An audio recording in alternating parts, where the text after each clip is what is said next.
नारद अवतार।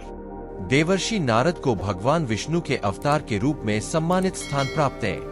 उनकी कथा शास्त्रों में अत्यंत गौरवपूर्ण रूप से वर्णित है। नारद मुनि को ब्रह्मा जी के 7 मानस पुत्रों में से एक माना गया है। वे ब्रह्मा की मानसिक शक्ति से उत्पन्न हुए दिव्य व्यक्तित्व हैं। अपने जीवन काल में नारद मुनि ने अत्यंत कठिन तपस्या और साधना की, जिसके परिणाम स्वरूप उन्हें देवर्षि का प्रतिष्ठित पद प्राप्त हुआ। देवर्षि नारद भगवान विष्णु के परम भक्त माने जाते हैं और उनकी भक्ति अटूट, निस्वार्थ और अपार है। वे भगवान विष्णु की भक्ति और धर्म के प्रचार प्रसार में निरंतर संलग्न रहते हैं।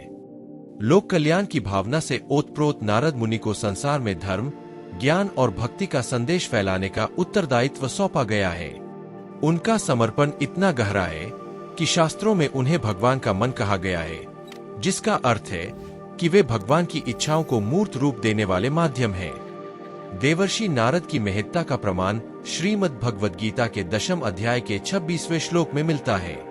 इस श्लोक में स्वयं भगवान श्री कृष्ण ने नारद मुनि को देवर्षियों में सर्वोच्च बताते हुए कहा है, देवर्षि नाम च नारद, अर्थात देवर्षियों में मैं नारद हूँ। यह वाक्य उनकी महिमा और विशिष्टता को दर्शाता है।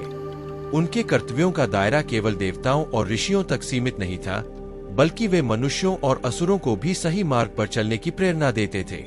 नारद मुनि का चरित्र यह संदेश देता है कि सच्ची भक्ति और धर्म के मार्ग पर चलते हुए व्यक्ति न केवल स्वयं को ऊंचाई पर पहुंचा सकता है, बल्कि पूरे संसार के लिए प्रेरणा बन सकता है।